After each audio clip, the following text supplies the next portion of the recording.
Hello. Hi, Hi, Grace. how are you? Good. We made it. Hi, nice to meet you both. Finally, Yes. I was getting a little bit anxious about this link that didn't work. But we made it. So We made it, yeah, exactly. Yeah, that's nice. great to see you.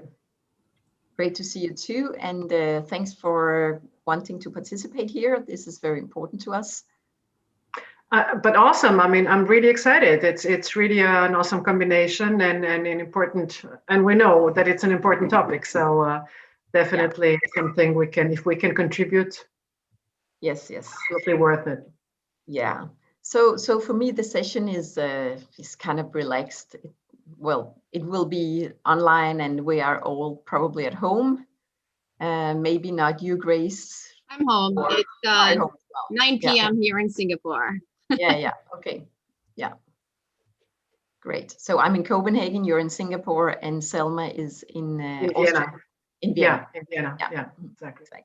So that's already amazing. And we're kind of in Thailand. So, I mean, that's already by itself such an amazing thing. One of the fun things about being online is that we can do so many more things online that we could offline, right? Yeah, definitely. Yeah.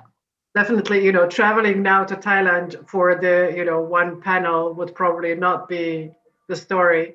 So like this, it's really possible to connect people from across the world, and that's amazing.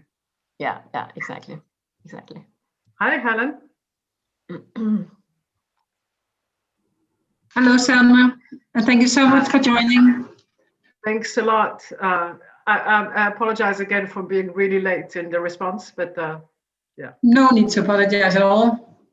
There are so many things at the same time also happening that it's exciting to be able to be part of these things, but it's also a lot of things happening at the same time. So it's yeah, that's what I knew. So I didn't even expect that you would find time with relative short notice. So that was just great. Cool. And Susie, you got in. That's good. Yeah, I was getting a little nervous about the link not working, but I guess the panel had to finish and then they had to set up the Zoom link again. So, but it seems like, is there anybody there right now? Anybody else? Oh, I don't hear. It's also, it's live streamed on Facebook as well. So yeah, so I think you can. But would anybody tell me when I'm supposed to launch the? We should have known the Facebook. We could have shared it. The live. Yeah. Link. Yeah. Exactly. Doesn't matter. Yeah, it's live on YouTube. It says. Yeah. So I think you should just get started. You think I should just begin? Now. Okay. So I will. So hi everybody. Welcome to Global Entrepreneurship Week in Thailand, Bangkok. My name is Susie Roof, and I'm very pleased to be the moderator of this fireside chat on female leadership in a man's world, about being female and not trying to be a better man. So before this fireside chat, there was also a very interesting panel about a topic about female leadership as well. So I hope that some of you are still on board now. So today we have two very, very interesting women leaders on board for the fireside chat. The first one is Grace Park. Grace is the co-founder and president of DocDoc Singapore. And the next one is Selma Prodanovic, founder of Live Your Dreams Live TV and 1 Million Startups Austria. And I have been reading some stuff about both of you, and I'm very impressed about all the things you have accomplished so far. And I'm also very excited to discuss some of these topics with you today. And by the way, my name is Susie Roof. I'm based in Copenhagen. I'm Danish, and I'm a collaboration partner to Global Entrepreneurship Week Thailand, and also to Global Creative Business Network from Denmark. So first of all, I would like each of you to make a short introduction of yourselves. So I would first give the floor to you, Grace, and then after that to Selma, please. Great, thank you, Susie, and thanks for this opportunity to join this discussion.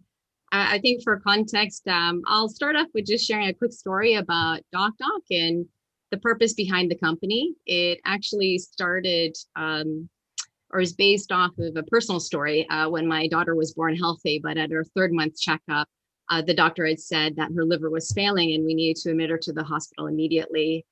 And when we asked the head surgeon, how many times have you done a liver transplant? How much is it going to cost? And, how are your other patients doing? Are they thriving? The response was, I'm the head of department. I'm good at my job. And so then and there, we decided to embark on a global search. And we found one of the founders or the pioneers of live liver transplant, who had done thousands of these surgeries, whereas that initial team had only done a handful. And despite the expertise, our doctor actually was 60% less in cost. And we actually had days and not minutes to make our decision. But unfortunately, that's the state of the experience that patients have when navigating through the healthcare journey, is that they're in the dark.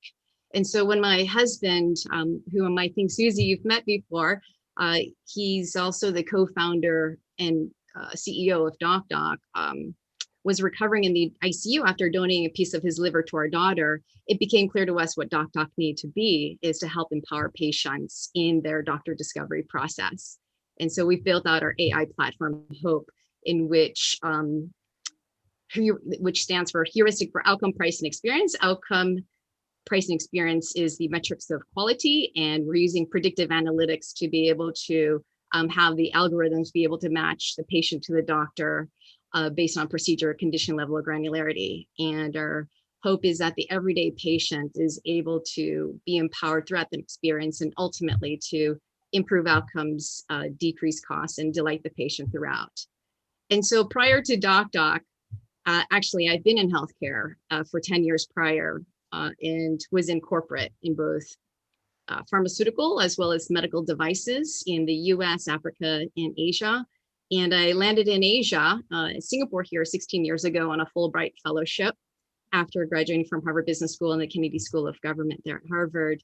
And but prior to that, I actually started out my career in the military. I graduated from the United States Military Academy at West Point and served as a US Army officer for 5 years. And so I look forward to contributing to this discussion based on the 3 parts of my career. Firstly, in the military, of which there were about 10% women and 1% Asian. And then secondly, in corporate. So definitely a little bit more women there demographically, but still in the upper echelons or the decision-making powers to be, it was largely run by men versus women. And lastly, now as an entrepreneur, where we have a clean slate of being able to create our own culture and hire the talent. And happy to report that at DocDoc, we're made up of half women and half men. So fully down the line in terms of gender. Okay, great, thanks. Yeah, I noticed that about your military career in the US, and I was like, okay, so this lady, Grace, you must be used to working in a man's role, definitely. Yes, and Selma, we would like to hear a little bit about you and your story, because that is very impressive as well.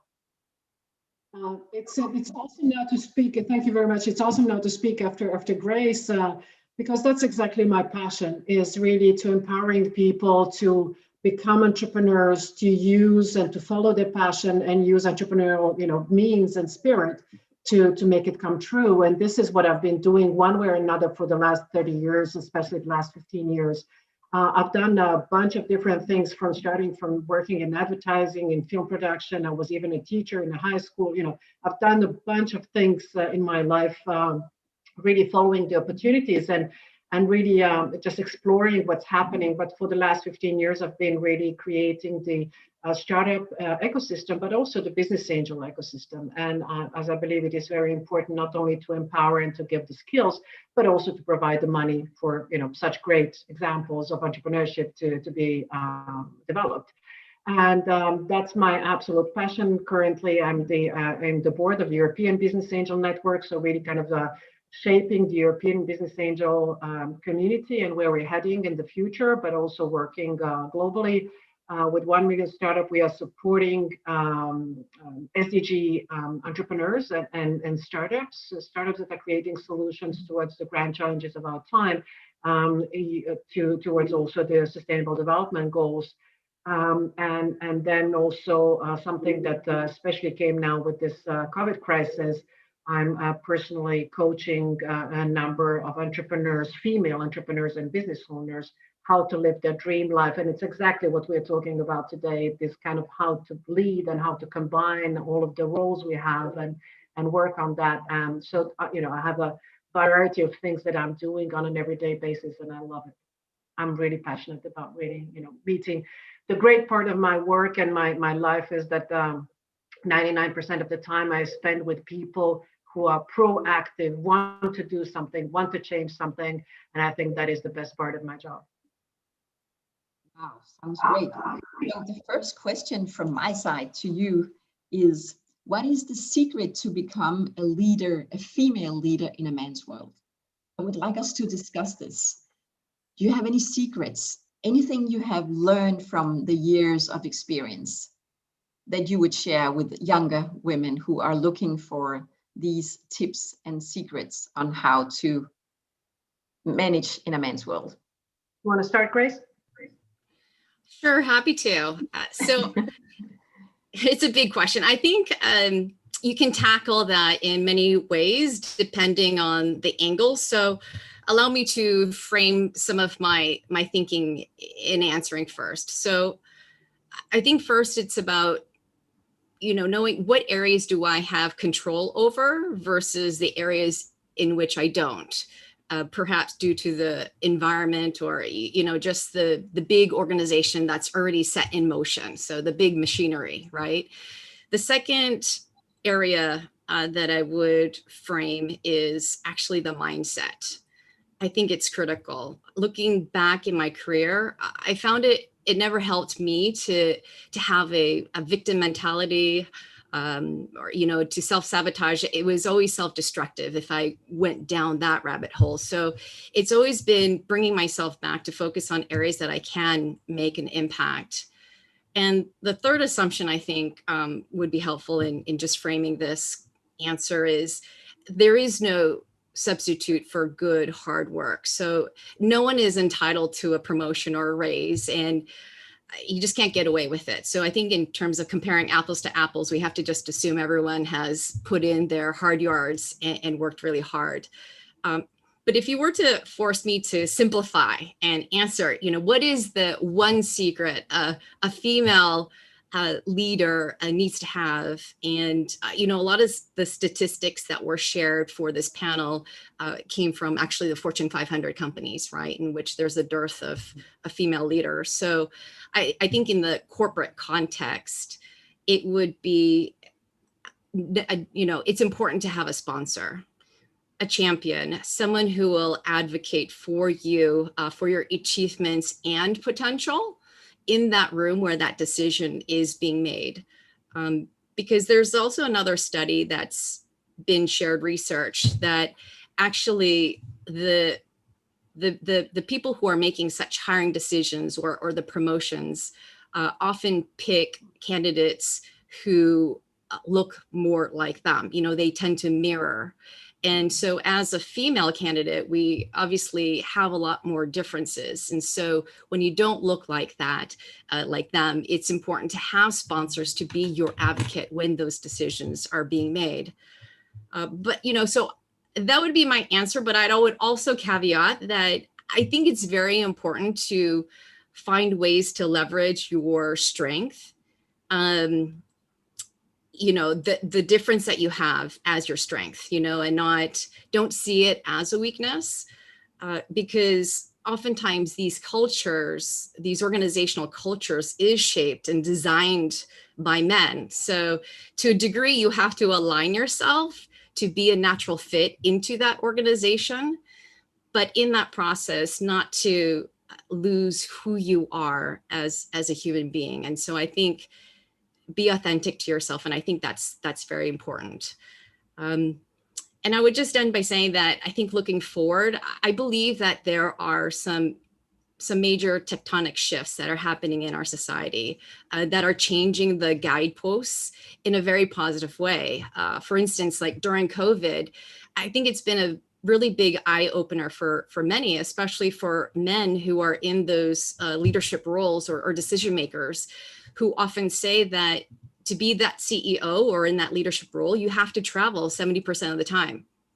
That's what was said of me before when I was in corporate. But I think what we've learned here is that there can be productivity. You can actually work remotely, and and travel as an instance has been a barrier, a limit for many women to take on those most senior roles, because they had a lot more domestic responsibility. So I think with greater flexibility, there should be less limits to these roles, and we should see a lot more women maneuvering into these leadership positions. So I think what we're witnessing is some of these limiting beliefs being shattered. I like the last part of it, like the not traveling. So Selma, what is your secret, or what are your secrets in this world? I think that it's I can really confirm the need for being authentic as a leader, or to move forward. That's something that is needed and has always been needed, and that's something that is really important. But maybe just before we go into the discussion, is that setting up the stage that has been, although the numbers that we have started with are on one hand truly devastating, but then we need to understand or see how we developed on a very short period of time. The generation of my mother didn't have really an opportunity, and these were the first fighters to be, and women that were on the top positions somehow had to be a better man to achieve certain positions. My generation already had a choice, and I made the choice to embrace my being a woman, my being a mother, a wife, and having that present in everywhere that I was doing, and then attracting a certain tribe of people based on my own personal values, and that's something that has been really important to me, and I believe that's definitely something that when especially young women across the world need to look at, is that if the company, the corporate, the organization, whatever, it does not fit into your values, you do not share the same values, you don't have to work there. There are millions of companies out there. You don't need to work there. So make a choice, very conscious choice, where you want to go and where you want to work. So that's been something that was very important to me. In all of my doing, it was always very clear that I'm a mother, my kids are there, they will pop into meetings, and then we will be, I will answer the phones. They were the first priority. And that's something that people around me, be it my clients or my partners or my teams, always accepted, and not only accepted, but embraced as part and something. And it was just yesterday, I received a beautiful feedback while applying to the next board, that I was recognized as a professional with values. And I think that's exactly what we are talking about, is this new generation of leaders that are coming that have very, very different values, where it is no longer about the female world and the male world, but a feminine part of that. And I think we will be discussing more into details into that. But I think that is really the switch that we're seeing, and see more and more young men and women that are just embracing a totally different culture from the ones that we are coming from. And this is something that we've seen already in 3 generations, really. When I look at my mom and myself, and when I look at my daughter, it's just a totally different world of how things are happening. And I believe, that's really about this feminine world. And as Grace has just mentioned, we have such great examples of top women across the world that just didn't exist, a decade ago. And so it's really embracing, for me, has been embracing really who I am, and just following my path, and being really authentic in who I am, and being aware that I don't need the whole world to like me. I like that, yeah. So I would also like to discuss a little bit the characteristics of your leadership. So now we will focus on leadership. So you, as females, leaders and entrepreneurs, are there any specific things about your leadership style or the way you work which you believe are the feminine characteristics? And how do you see them perceived by women and men that work with you around? I don't know if you will begin, Grace. Sure. Yeah. So, I think it's really difficult to put the characteristics of a men's leadership in one box and then a woman's characteristic in a separate box as two distinct boxes, because I actually see it as a range or a spectrum. But there's no denying actually the research that does show that women tend to be a lot more nurturing and empathetic, and we're just a lot more cognizant of the group and the social dynamics around us. And so I think that based on that, females tend to be more aware of the whole person who shows up at work because of sensitivity to it or personal experience. And I think we know quite well that oftentimes if our home life is a mess, we carry on that baggage into the workplace. And so caring for that whole person is somewhat innate or natural to us. And, sometimes I actually shock my husband, my co-founder, in the things that I think about, because he would respond, oh my goodness, I would never have thought of that. That idea would have never entered my mind. And especially when it's a softer approach, using soft power versus the more aggressive, direct response in tackling an issue. And, I think we just saw that throughout the world in the COVID response, where many of the women leaders were praised for their response in their countries, whether it's Jacinda Ardern or many others, of how they handled it, because it was a combination of both the soft power and the strong power, just being able to take care of their fellow citizens and residents in totality. So, I guess so. Otherwise, I really don't see a deficiency due to gender in general. Putting in very clear, clean buckets, but I see it as a spectrum, and it's like a muscle. And I think both men and women have it. And it's just up to us as individuals to actually exercise it.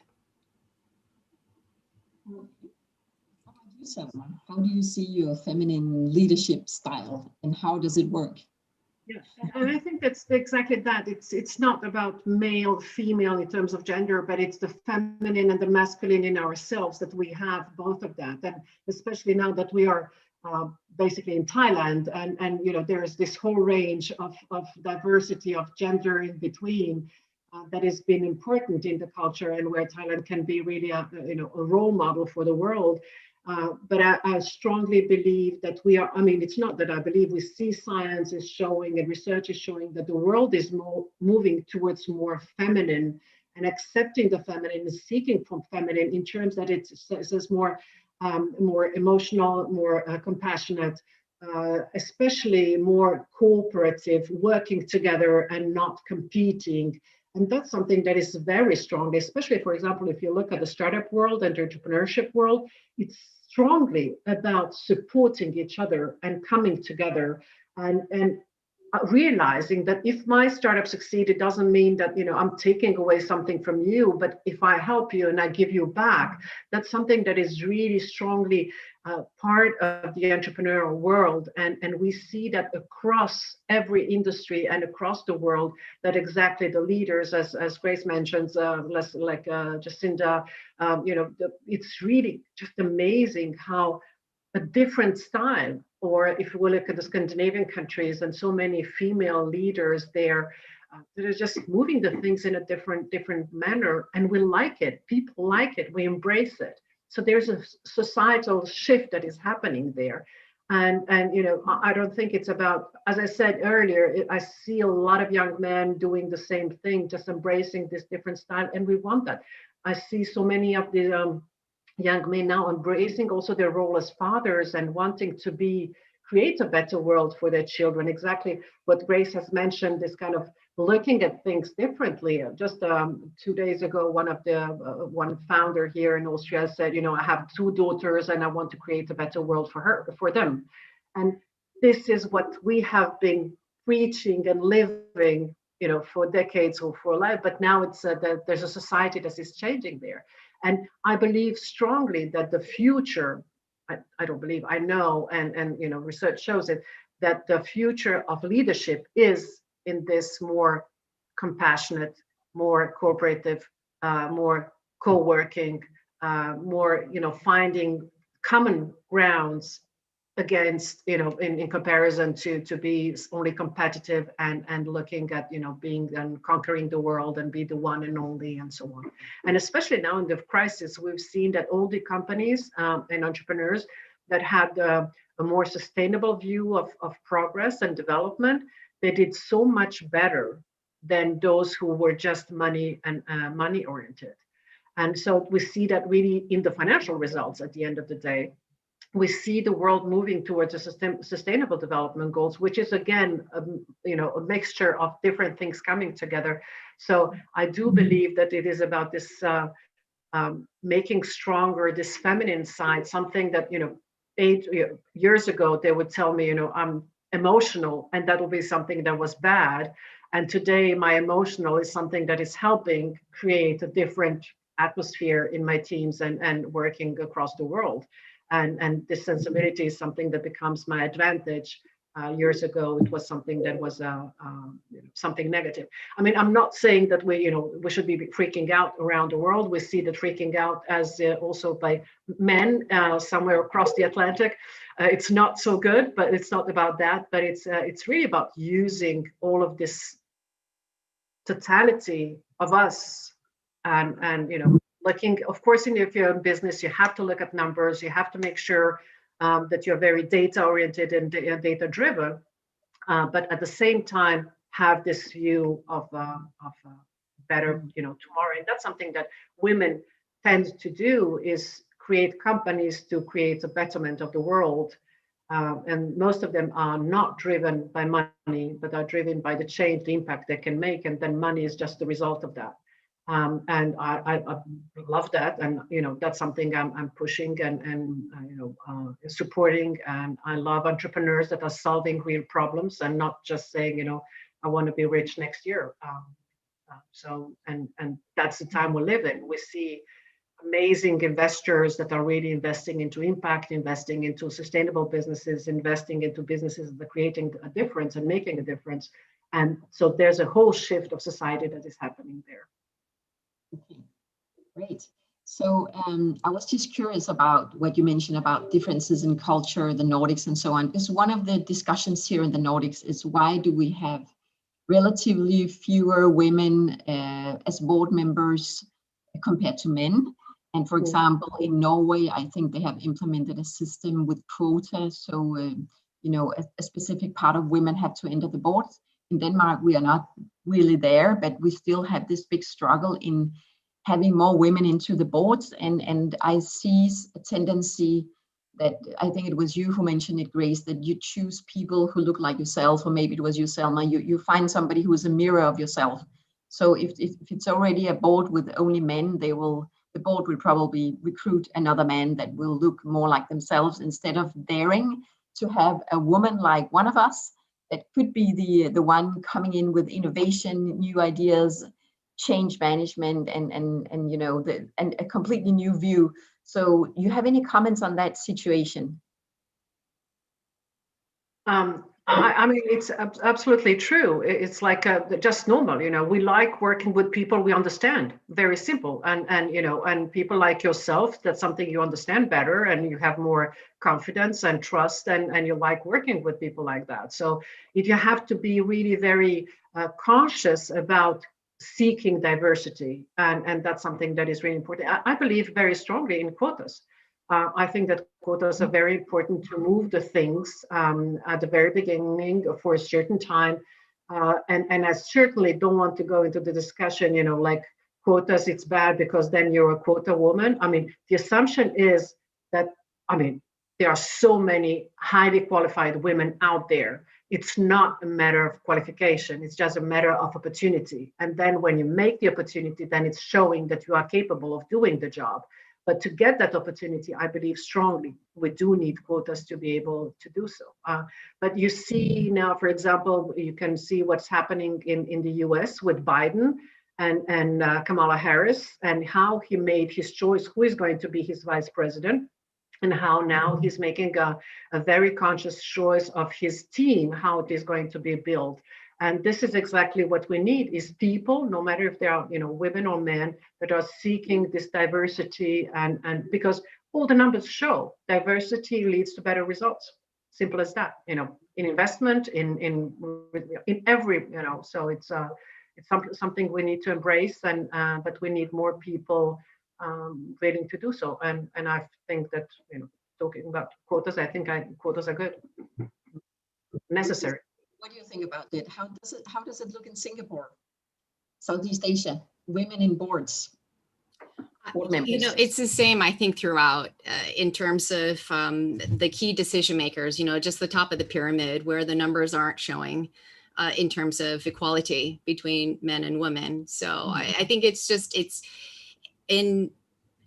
I think a lot of it is due to who is currently there in those leadership roles right now. These Fortune 500 companies, they were founded and largely led by men. And so culture seeps throughout the entire organization, and it was designed by the men. So, I think that impacts just how the thinking or the mindset has been set over the years and decades. And so, but, at the same time, I think having this talk about equality and what someone was talking about, some of these new performance metrics that are coming out of ESB, or what is a sustainable goal for companies and performance metrics to look toward, I think it changes that guidepost in a very different and positive way. Just as a personal anecdote, it was quite interesting. As we're in the season of Zoom calls and virtual events, I was asked to be a part of a panel at a topic that actually my co-founder is more in charge of, as we divide up the work within our company. And I suggested back to the coordinator of the event, why don't you have my co-founder do it? I think he'll do a great job. That's sort of more his area that he focuses, versus me. I focus more on this other area.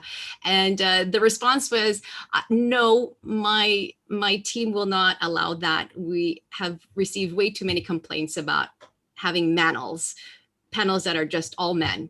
And so we need to have you. And so I did it, and it was fine. But it's, I think it's just more of an awareness now, where we're not accepting the status quo. And I think in this day and age now, it's really about being more aware of it. And I think things are changing for the positive. And it's about encouraging women to go out and do it also. That's something very important, as you just mentioned. They asked you, and as women tend to have this perfectionism story, so they would not. We know that research shows that that men would apply for a job even if they comply to 60% of the things that are requested, whereas women will not apply for a job until they 100% meet the requirements. We need to empower women to go for it and just learn on the go and in the process. Yeah. So this leads me to the next big question, which is, I think, one that I really like, is, so if you look back, what was the biggest challenge or obstacle you have experienced in your working life, your career, that was related to you not being a man, and that being a challenge because there was something you couldn't obtain, you couldn't overcome because you were a woman? So any situation in your work life that you can recall where you thought this was not a nice situation, and how did you overcome it afterwards? You want to go? Sure. Okay. I think just in being an entrepreneur, I choosing to found a company, we're volunteering, or we're choosing to be in the arena, and it's a position to be judged. by anybody and everybody. And so one of my favorite all-time speeches was by Theodore Roosevelt, Man in the Arena, or in our context, we could say Woman in the Arena. And, it's like you're in that boxing ring and you choose to be there, and the spectators are all there criticizing you, and you're in the middle of a boxing match, and you have to be expected to be hit, and you take your punches as well. And, being an entrepreneur, you're expected to do everything and to do it all very well. And so even in areas in which you would have no prior experience.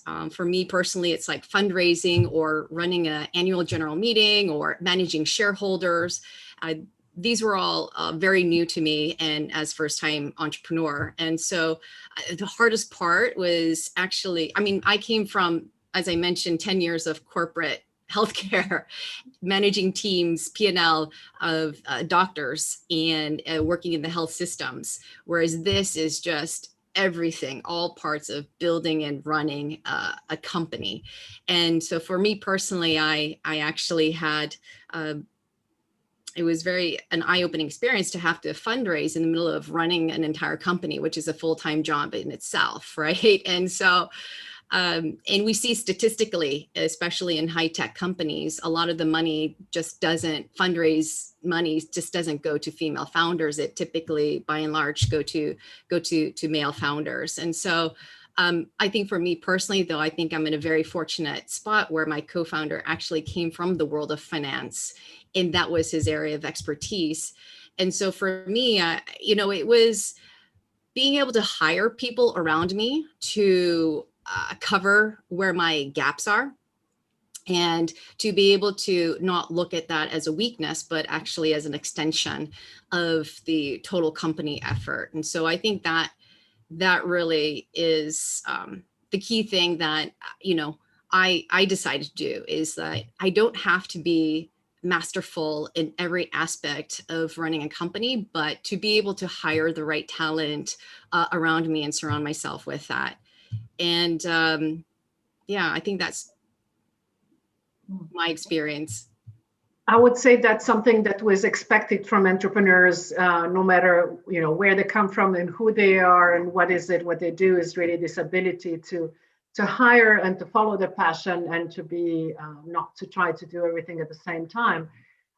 In my personal life, I've been around in the workforce or in the workplace for the last 30 years. Things have changed tremendously in these 30 years, and I definitely, I can certainly not complain. I've done things that I've never dreamed of, and have been in the position to do things that I thought, and never had even the idea that would be possible for me. And, I didn't even imagine it or dream it. And then I had it in my life. So I certainly cannot complain.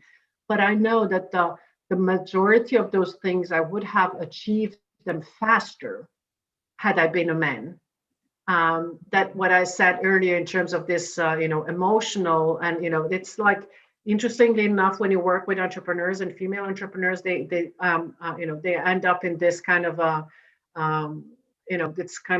they are dreaming while the guys are visionary. Yeah. So it's like this something that is happening there that is really not, has nothing to do with the qualifications, but has to do with our biases and everything that we come from.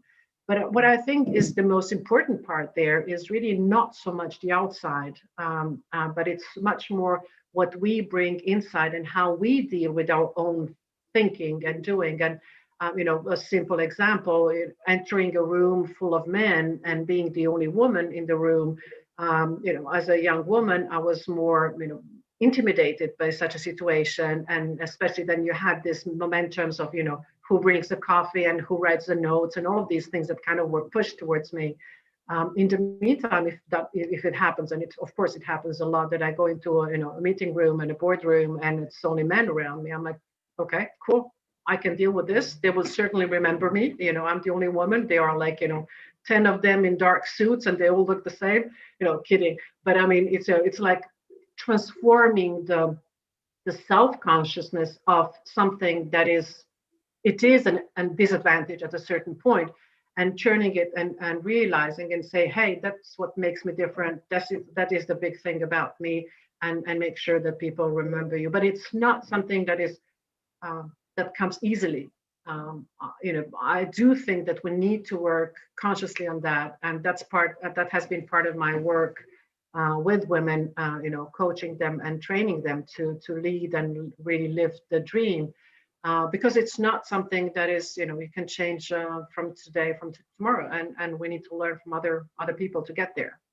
And I mean, we all stand on somebody else's shoulders, and the fact that we are here talking has to do because many women, for decades have done great things, and so we are able to be here where we are today, and we are here to empower the next generation of women to move there. And one of the things that we are strongly working on is to make sure that we have more female investors, as to invest into more female entrepreneurs, as we see that's something that is really a crucial, important part. That's part of the work. Well, what you just mentioned, Selma, leads me to another question as to how good are we as women to support each other? Because my own observations throughout time is that in some cases, my experience have been that I have had more support from men in my career, in my working life, than from women. And sometimes I have asked myself, why aren't we better as women to assist each other, to support each other, to promote each other, especially promote each other? I don't know if you have any experiences. Maybe my culture is different, but this is my experience.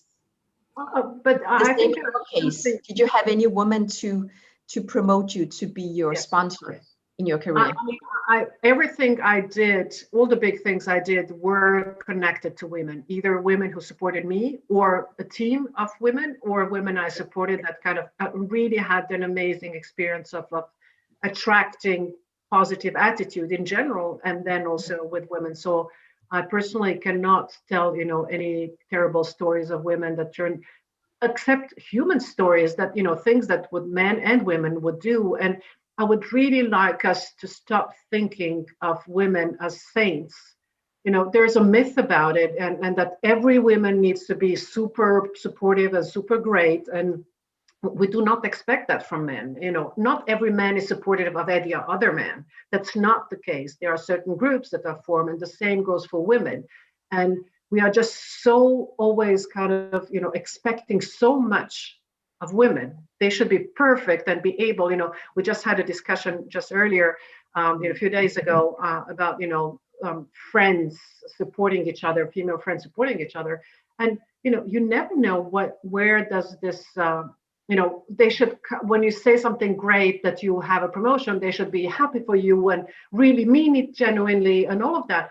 And that's not always the case, but it's not just about us. It's about what this person has gone through and how their upbringing has been and what they have to go. It doesn't mean they will not be happy for us, but they might need some time to, digest that information and understand, because we have been preaching and teaching women that, that if one woman has something, she has taken that from you, and we need to change that narrative.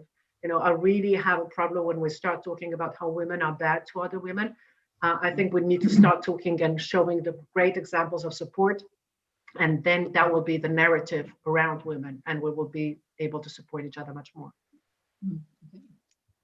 Susie, I agree with that. I think those are good points, Selma, to focus on the positive and the support. And Susie, I actually experienced something similar to you, and maybe that was more, based on my earlier part of my career, in environments in which the percentage or ratio of women to men were very low. So like in the military, it was just head scratching. I just didn't understand why more women were tougher hazes to me versus other men. And then going into corporate, where I had a lot more, many more male sponsors or mentors who wanted to see me succeed or really took me under their wing.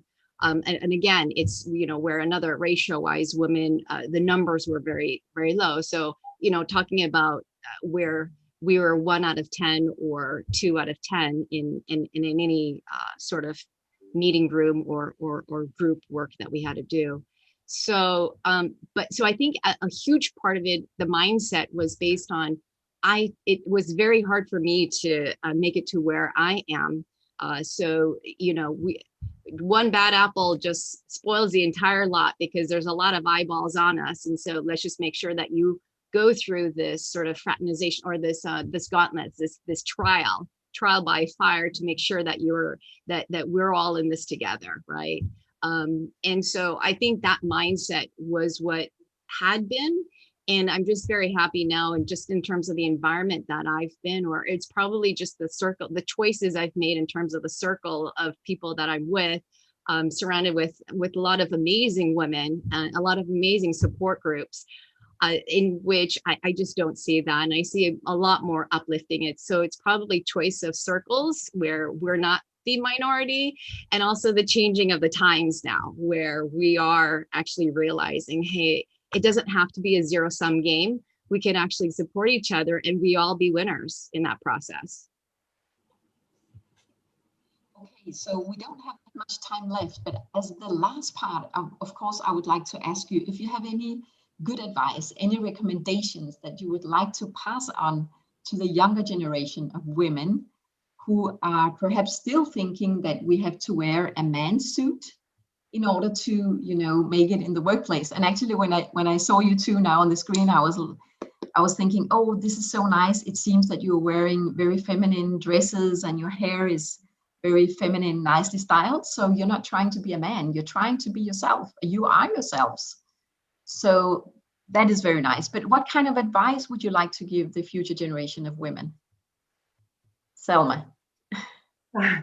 Well, I think that it's really about following your own passion, and that is the most important thing. Is really to if you have a passion, if you really want to do it. We're talking about entrepreneurs here.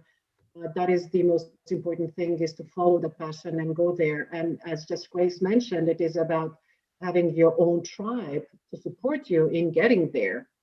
And if you do not have a tribe that you can join, then create your own tribe. It's really something that is important, and this can be a female, a mixed, a male, or whatever. But it's making sure that you're surrounded with people that support you on your mission on solving the issue that you want to or the solution you want to create, and they're really being authentic. I think that is the most important part. If you love wearing suits, and if your style is different, and jeans, or whatever, you don't have today. The cool thing about it is that you do not have to be in a certain way to succeed. You can be who you are and succeed. I mean, no matter how we look at it, but you can see what happened when Mark Zuckerberg entered Wall Street in his hoodie and jeans.